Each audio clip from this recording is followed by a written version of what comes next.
মাননীয় মুখ্যমন্ত্রী কিভাবে একাধিক ইলেকট্রনিক্স চ্যানেলে মিথ্যা ইন্টারভিউ দিয়েছেন, কারণ তিনি মিথ্যা কথাই বলেন, সত্য কথা বলেন না। আর যখন এই মুহূর্তে সন্ধ্যাবেলা বিরোধী দলনেতা সাংবাদিকদের কাছে মিলিত হয়েছেন, তখন এই মুহূর্তে মুখ্যমন্ত্রী উৎসবে মত্ত। অফিসিয়ালি নয়, নন অফিসিয়ালি 10 জন মারা যাওয়ার পরেও সহনাগরিকের মৃত্যু, তিনি শোকস্তব্ধ নন। দেখুন, অরেঞ্জ ওয়ার্নিং রেনফল কিভাবে ছিল, আপনার অ্যালার্ট কিভাবে করেছে আইএমডির পক্ষ থেকে। একটা সামান্য অ্যাজিটেশন যদি হয়, অভয়ার বাবা মা ডাকুক, আর যোগ্য শিক্ষক শিক্ষাকর্মী ডাকুক, চাকরি প্রার্থীরা ডাকুক, রাজনৈতিক দল ছেড়ে দিলাম, তখন নবান্ন এবং কলকাতা পুলিশের প্রেস কনফারেন্সের বন্যা বয়ে যায়, বন্যা বয়ে যায়। কোথায় মনোজ বর্মা, কোথায় রাজীব কুমার, কোথায় জাভেদ শামীম, কোথায় সুপ্রতিম সরকার, কোথায় ইন্দিরা মুখার্জি, কোথায় খালেদ মিরাজ না কি নাম, জয়েন্ট সিপি? এদের দেখতে পাওয়া যাচ্ছে না কেন? কাল থেকে, গতকাল থেকে এই যে ওয়ার্নিং, মানুষকে অ্যালার্ট করা, হাফ প্যান্ট পরে তো খিঁচবেনি ফটো, তো খিঁচবেনি ফটো, তো খিঁচবেনি ফটো। ইনি কোথায় ছিলেন কালকে? সাংবাদিক নিয়ে ঘুরছেন, জলে গিয়ে ওনার মালিকের কাছ থেকে শিখেছেন, তো খিঁচবেনি ফটো। এই লোকটাকে তাড়াচ্ছে না কেন? একে তো আগে গ্রেপ্তার করতে হবে। এ আর মনোজ বার্মা আর সিএসসি সঞ্জীব গোয়েঙ্কা, 3 জনকে জেলে দেখতে চায় বাংলা।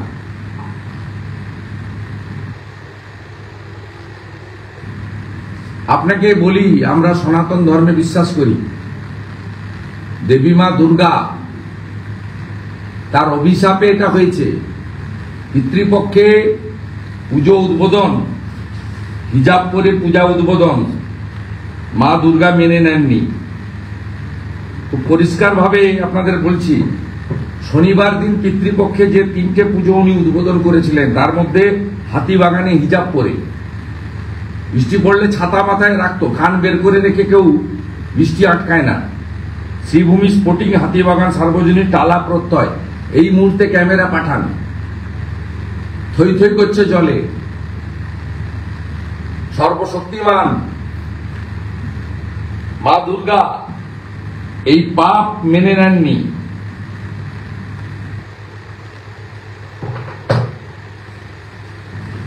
মারা গেছে যারা, তাদের সম্পর্কে কলকাতা পুলিশের কোনো প্রেস স্টেটমেন্ট নেই, এফআইআর নেই। 6:30 বেজে 7টা বাজতে যায়। যারা মারা গেছে, Firoz Ali Khan, 16A Sundari Mohan avenue, Kolkata 14, Beniapukur police station. আমি ডিক্লেয়ার করছি list. Prantosh Kundu, son of late Harlal Kundu, Jitendra Singh, Hossain Shah road,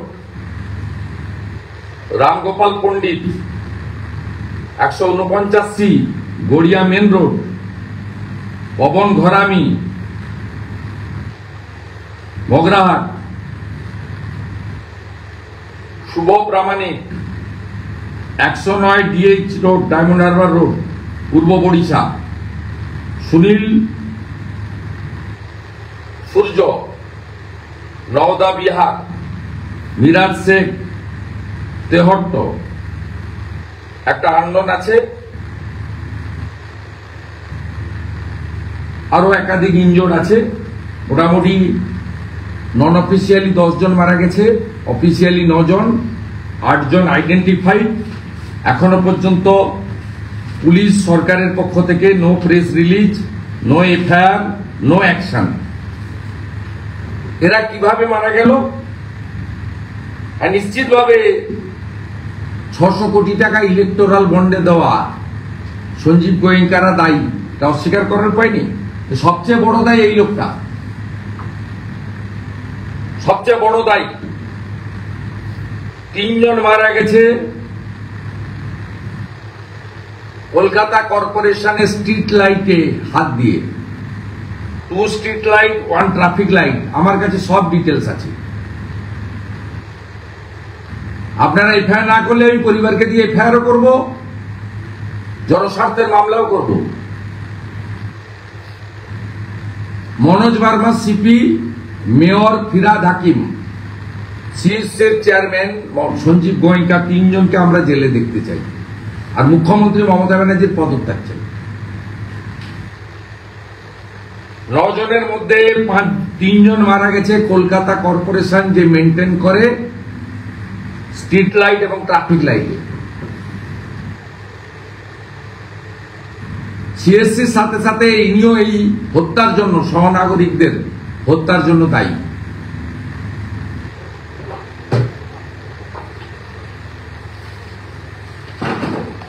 আমরা এই পরিস্থিতি স্বাভাবিক হওয়ার সাথে সাথে যা যা করণীয় কাজ প্রতিবাদও হবে। সহনাগরিকদের মৃত্যুর জন্য যারা অভিযুক্ত তাদের বিরুদ্ধে ব্যবস্থা গ্রহণের জন্য যা যা করার তা করা হবে। এবং সেই পরিবারগুলির পাশেও আমি সকলকে আবেদন করব, যেহেতু সরকার এখনো পর্যন্ত পাশে দাঁড়ায়নি, সিএসসি কর্পোরেশনের পক্ষ থেকে উপযুক্ত কোনো ঘোষণা হয়নি, যদিও মৃত্যু কোনো ক্ষতিপূরণ দিয়ে হয় না। আমি দাবি করব শুধু মমতা ব্যানার্জির ওই রিড অ্যান্ড রাইটের 10,000 টাকার কন্ট্রাকচুয়াল চাকরি নয়, প্রত্যেকটি ক্ষতিগ্রস্ত পরিবারকে ক্লার্কের চাকরি দিতে হবে গ্রুপ সি, এবং 1 কোটি টাকা করে ক্ষতিপূরণ কলকাতা রাজ্য সরকারকে, 1 কোটি টাকা করে ক্ষতিপূরণ সিএসসি কে, এবং 1 কোটি টাকা করে ক্ষতিপূরণ কলকাতা কর্পোরেশনের লোন ফান্ড থেকে দিতে হবে। এই মৃত্যুর জন্য যদি কেউ দায়ী থাকেন, তার নাম হলো পশ্চিমবাংলার অপদার্থ মুখ্যমন্ত্রী মমতা বন্দ্যোপাধ্যায়।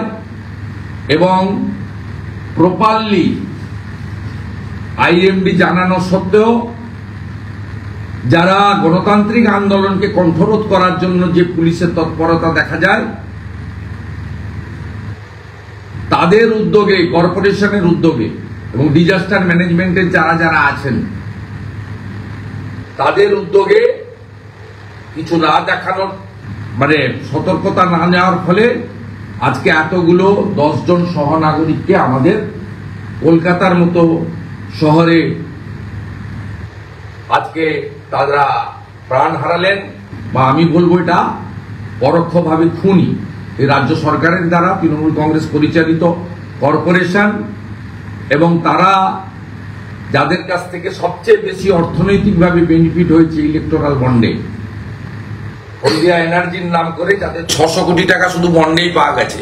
এর বাইরেও মুখ্যমন্ত্রীর বিদেশ সফর থেকে শুরু করে সব জায়গায় এরা থাকে, এরা মুখ্যমন্ত্রীর ভীষণ ক্লোজেস্ট। এদের জন্যই এই ঘটনা ঘটেছে। শুধু কলকাতা কর্পোরেশন এলাকা নয়, কলকাতা কর্পোরেশন এলাকার বাইরেও উত্তর 24 পরগনার শাসনে একজন সামান্য বেতন পাওয়া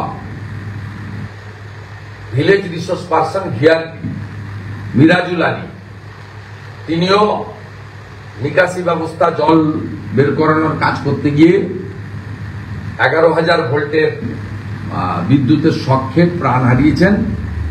এক্ষেত্রেও উপযুক্ত ক্ষতিপূরণ দাবি আমি করছি।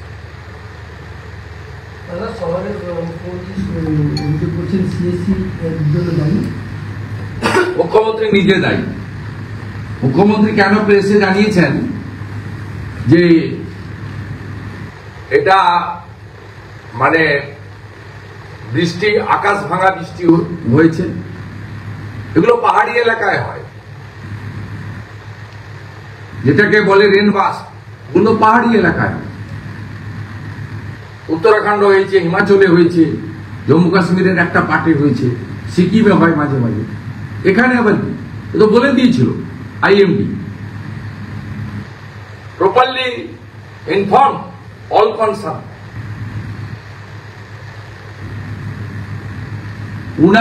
উনার এই যে মা দুর্গা এই যে পিতৃপক্ষে গিয়ে একটা বিশেষ ভোট ব্যাংকে বার্তা দেওয়ার জন্য যেভাবে তিনি শক্তিদায়িনী, রূপং দেহি, যশ দেহি, দিশ দেহি জয়ী মাকে যেভাবে মানে অপমান করেছেন, পরম শক্তিশালী মা এটা ভালোভাবে নেন। পিতৃপক্ষে উদ্বোধন এবং হিজাব পরে কাঁচি নিয়ে উদ্বোধন, এর ফল ভোগ করতে হচ্ছে কলকাতার মানুষকে এবং বাংলার মানুষ। দাদা, সিএসসি বলছে এই মৃত্যুর দায় আমাদের নয়, মেয়র বলছেন আদিগঙ্গার এই জল কোথায় যাবে, মুখ্যমন্ত্রী বলছেন এত বৃষ্টি দেখেননি, তাহলে মৃত্যুর দায় কার? প্রকৃতি না ড্রেনেজ সিস্টেম? এই মৃত্যুর দায় কার? দায় তো মুখ্যমন্ত্রী। মুম্বাইতে গণেশ চতুর্থীর আগে জল হয়েছিল, কে মারা গেছে নাম বলুন তো? মুম্বাই সিটিতে জল হয়েছিল ওয়াটার লগিং। উনি 14 বছর 6 মাস আছেন, খেলা মেলা ভাতা, মদের দোকান, তোষণ এইসব করে বাংলাকে শেষ করে দিয়েছেন, বড় বড় কথা বলছেন।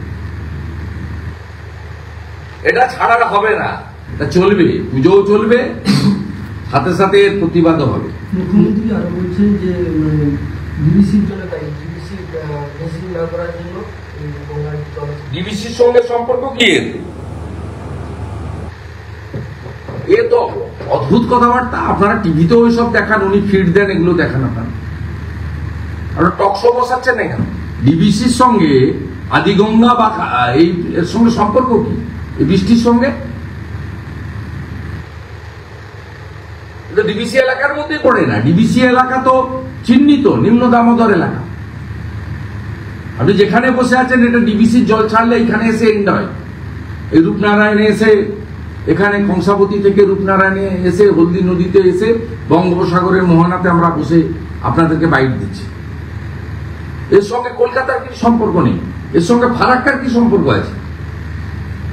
উনি এইসব কথাবার্তা আজকে বলেছেন, আর আপনারাও মিনিটের পর মিনিট ধরে এগুলো শোনাতে থাকেন অ্যাডভার্টাইজমেন্টের লবে। বাংলাকে বাঁচাতে গেলে শুধুমাত্র বিরোধী রাজনৈতিক দল নয়, সংবাদ মাধ্যমেরও গুরুত্বপূর্ণ ভূমিকা রয়েছে। আজকে 10 জন সহনাগরিককে আমরা হারালাম, এদের কি অপরাধ ছিল? এদেরকে কেন আমরা হারালাম? কেন কলকাতা কর্পোরেশনের ইলেকট্রিক পোস্টে তড়িতাহত হয়ে বিদ্যুৎপৃষ্ট হয়ে মারা গেল? পুরোটা সিএসসি নয়, সিএসসি যেমন দায়ী তার থেকেও বড়ই দায়ী কলকাতা কর্পোরেশন এবং কলকাতা পুলিশ। কোমরে দড়ি বেঁধে জেলে নিয়ে যা ফিরাদ হাকিম, মনোজ বার্মা আর সঞ্জীব গোয়েঙ্কা। মুখ্যমন্ত্রী তো আগাম ছুটি ঘোষণা করে দিয়েছেন, ওটাই কাজ না।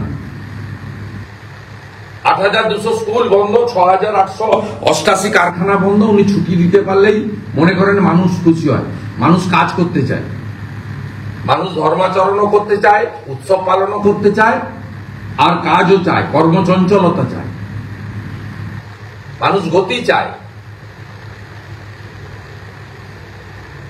কোন বাড়ির গার্ডিয়ান বা স্টুডেন্টসরা এই এত উপর্যুপুরি ছুটিতে খুশি হয় না। গিয়ে কথা বলবেন, উত্তর দিয়ে দিবেন। ওনার বাড়ির তো ছোট ছোট বাচ্চারা সরকারি মাধ্যমে পড়ে না, তারা সমস্ত বেসরকারি মাধ্যমে পড়ে, তাদের অনেক টাকা করে স্কুলে টাকা দিতে হয়, ওনাদের অনেক টাকা। তো আপনার আমার বা অনেক সাধারণ বাড়ির লোকজন সরকারি শিক্ষা ব্যবস্থায় নির্ভর করে, যেখানে 12 মাসের মধ্যে মিনিমাম 6 মাস এই মুখ্যমন্ত্রীর জন্য বন্ধ থাকে বিদ্যালয়। ছুটিটা কোনো সলিউশন নয়। আর উনি ড্রেজিং এর কথা বলছেন, ড্রেজিংটা তো প্রথম করা উচিত উনার বাড়ি থেকে। উনি নিজে তো কালীঘাটের নালাটাকে জবরদখল করে নিয়ে বসে আছেন। আপনারা তো ছবি তুলতে পারবেন না। উনার বাড়ির পিছনে আমাদের পূর্ব মেদিনীপুরের একজন লোকের জমি ছিল, 4 কাঠা জমি, তাকে ভ্যাকেট করিয়েছে, ওখানে বাড়ি করবে। আবার আমার কাছে সব তথ্য আছে। বাড়ির পিছনে পুরো কালীঘাটের নালাটাকে কমপ্লিটলি চোখ করে দিয়েছে জবরদখল করে। প্রথম তো ওইখান থেকে শুরু হওয়া উচিত, তারপরে তো চলে যাওয়া উচিত সুজিত বসু যে দখল করে রেখেছে লেক টাউন, দত্তাবাদ। ক্যালকাটা নালা তো নেই, পুরো কলকাতা খাল, যেটা পুরো খাল তো করে বেচে, প্লট করে কোটি কোটি টাকা বেচে দিয়েছে। শপিং মল থেকে শুরু করে, বার থেকে শুরু করে, রিয়েল এস্টেটের প্রমোটিং থেকে শুরু করে কিছু বাকি রেখেছেন। এই মুখ্যমন্ত্রী 2011 থেকে অদ্যাবধি তার নেতৃত্বে একদম বারাসাত থেকে একদম আমতলা পর্যন্ত এই বিস্তীর্ণ এলাকা, ম্যাক্সিমামটাই কলকাতা কর্পোরেশনের, কিছুটা কেএমডি এর এলাকা। এই এলাকাতে 5000-এর বেশি জলাশয় বন্ধ হয়েছে এদের নেতৃত্বে। কোথাও কোনো পুকুর নেই, আর একটা পুকুর সেটাকে যদি বুঝিয়ে কোনো ডেভেলপমেন্টের কাজ হয় বা কোনো ব্যক্তি তার বাড়ি তৈরি করে আইনে পরিষ্কার আছে, তাকে সমপরিমাণ ওই এলাকায় পুকুর খনন করে দিতে হয়। দেখাতে পারবেন? প্রকৃতির উপর অত্যাচার করেছেন, মা দুর্গাকে অপমান করেছেন, সনাতন হিন্দু ধর্মকে বৃদ্ধাঙ্গুষ্ঠ দেখিয়েছেন, তাই আজকে পাপের ফল ভোগ করতে হচ্ছে। 10 জন সহনাগরিককে হারাতে হলো। ক্ষতিপূরণের সাথে সাথে কলকাতা কর্পোরেশন, সিএসসি এবং কলকাতা পুলিশের দৃষ্টান্তমূলক শাস্তি দাবি করছি রাজ্যের বিরোধী দলনেতা হিসেবে, এবং সমস্ত ক্ষতিগ্রস্ত পরিবার পাশে আমরা থাকব। আমরা ডিটেলস অ্যাড্রেস কালেকশন করেছি, যারা যারা আমাদের সহযোগিতা চাইবেন আমরাও যোগাযোগ করব, আপনারাও যোগাযোগ করুন, সম্পূর্ণ সহযোগিতা করব, সমস্ত রকম সহযোগিতা করব। বলছেন যে দুটো নিয়ে যারা রাজনীতি করছে তাদেরকে আমি বিচার করব।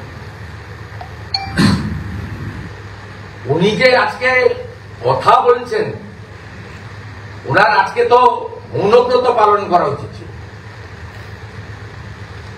ওনার দোকান কাটা, লাজ নেই লজ্জা নেই, আমার কাছে হেরেও মুখ্যমন্ত্রী হন, ওই জন্য আজকে এসব বড় বড় কথা বলছেন। উনি যদি সত্যিকারের মানব দরদী মুখ্যমন্ত্রী হতেন, তিনি সিএসসির বিরুদ্ধে এফআইআর এর নির্দেশ দিতেন, কলকাতা নগরপালকে এবং কলকাতার মেয়রকে সরিয়ে দিতেন, পদত্যাগ করতে নির্দেশ দিতেন। তিনি মানব দরদী নন, তিনি এই ধরনের দুর্নীতিগ্রস্ত লোকদেরকে, ওনার তাবেদারদেরকে, ওনার যারা স্থাপকতা করেন, যাদের সঙ্গে ওনার রাজনৈতিক এবং অন্য অনেক ধরনের সম্পর্ক রয়েছে, গিভ এন্ড টেকের সম্পর্ক রয়েছে, তাদেরকে তিনি আড়াল করার জন্য এই কথা বলছেন। এবং এই মুখ্যমন্ত্রীর মধ্যে কোনো সংবেদনশীলতা, মানবতা, মমত্বতা নেই বলে কলকাতার মতো নগরে, মহানগরে 10 জন সহনাগরিকের দুঃখজনক মর্মান্তিক মৃত্যুর পরেও উনি ভার্চুয়ালি পুলিশকে দিয়ে পুজো উদ্বোধন করাচ্ছেন। আমি রাস্তায় দেখে এলাম, কোনো লোক নেই, 7টা-8টা পুলিশের ভ্যান, জিপ দাঁড়িয়ে আছে। আমি 2 জায়গায় দেখে এলাম, মারিজদাতে দেখে এলাম, চণ্ডীপুরে দেখে এলাম। আজকের দিনটা তো উনার শোক পালন করা উচিত ছিল। উনার মধ্যে হুঁশ নেই বলে আজকে তিনি এই ধরনের কাণ্ড কারখানা করছেন। একদিকে বহুল প্রচারিত ইলেকট্রনিক্স চ্যানেলে তিনি মিথ্যা ফুলঝুরি ছড়াচ্ছেন, সোশ্যাল মিডিয়াতে আইপ্যাককে দিয়ে মিথ্যা কথাগুলো পোস্ট করাচ্ছেন। অন্যদিকে দুঃখের লেশ মাত্র বিসর্জন দিয়ে লজ্জার মাথা খেয়ে তিনি পুজো উদ্বোধন করছেন। আর আরেকজন কালকে সারা রাত্রি বাড়িতে ঘুমিয়েছে, ঘুমিয়ে সকালবেলা ঘুমটুম থেকে উঠে তিনি হাফ প্যান্ট পরে তো খিঁচমেরি ফটো। ঝাড়ে তো একটাই বাঁশ হয়, উনি ঘাটালে এসে শুকনো ডাঙ্গা থেকে জলে নেমে তো খিঁচমেরি ফটো করেন। ওদের মালিক করলে তার কর্মচারীরা তো করবেই, মালিককে দেখেই কর্মচারীরা শেখে। দেখুন তো খিঁচমেরি ফটো, ভালো করে এই ছবিগুলো ছড়া। 10 জন মরে যাওয়ার পরে, কলকাতা ভেসে যাওয়ার পরে, সব স্কুল কলেজ ইউনিভার্সিটি দোকান অফিস কর্পোরেট পুজোর বাজার পুজো প্রতিমা প্যান্ডেল সব ভেসে যাওয়ার পরে তিনি বেরিয়েছেন তো খিঁচ মেরি ফটো। দাদা, পৌরমন্ত্রী বলছেন যে আমরা যেখানেই জল ফেলি সেগুলো পড়বে কলকাতার খালগুলোয়, সেগুলো সবগুলোই টইটম্বুর। ওকে জেলে দেখতে চাই। আজকে মৃত্যুর জন্য ও দায়ী। সব সিএসসির ইলেকট্রিকে হয়নি, সিএসসিরও কিছু ইলেকট্রিকের জন্য হয়েছে, আর সব পোস্টে হাত লেগে যেগুলো মৃত্যু হয়েছে তার জন্য ফিরাদ হাকিম চাই।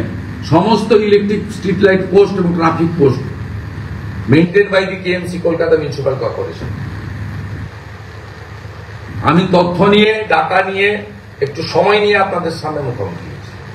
দাদা, আজকে চন্দ্রনাথ সিনহার ভাগ্য নির্ধারণের কথা ছিল, কিন্তু দুর্যোগের কারণে স্থগিত হয়ে গিয়েছে। সে আমি বলবো না, ওর যখন বলার বলবে। আমরা চাই এইসব লোককে হেফাজতে নিয়েই জিজ্ঞাসাবাদ করা উচিত, কারণ উনি যে টাকা তুলেছেন কার নির্দেশে তুলেছেন? উনি তো শিক্ষা দপ্তরের কেউ নয়, উনি এসএসসিরও কেউ নয়। তো উনি টাকাটা তুলেছেন কেন, চাকরি দিয়েছেন কি করে? ওনার মাথায় কার হাত আছে? ভাইপোর হাত না পিসির হাত না কেষ্টমন্ডলের হাত? ওটা তো জানতে চাই পাবলিক। অতএব ওকে হেফাজতে না নিলে উনি কেন বলবেন? দাদা, কিছু শিক্ষক তারা অভিযোগ করছে যে কলকাতাতে দুর্যোগ হয়েছে, কিন্তু উত্তরবঙ্গ দক্ষিণবঙ্গের ছাত্রছাত্রীদের জন্য কেন এরকম? আমি আগেই তার উত্তর দিয়েছি। আপনার বাড়িরও আপনি যদি বিবাহিত হয়ে থাকেন, আপনার যদি ছেলে মেয়ে থাকে বা ভাইপো ভাইজি থেকে থাকে, এইভাবে ছুটি কেউ যায় না, ছাত্রছাত্রীরা না গার্ডিয়ানরা। মানুষ জোট বাঁধুন, এই মমতা বন্দ্যোপাধ্যায়ের হাত থেকে 26-এ এই বাংলাকে নিস্তার দিতেই হবে, এছাড়া কোনো উপায় নেই। আর মা দুর্গা সনাতন ধর্ম কত শক্তিশালী, পিতৃপক্ষে হিজাব করে পুজো উদ্বোধন, তার ফল ভোগ করতে হচ্ছে।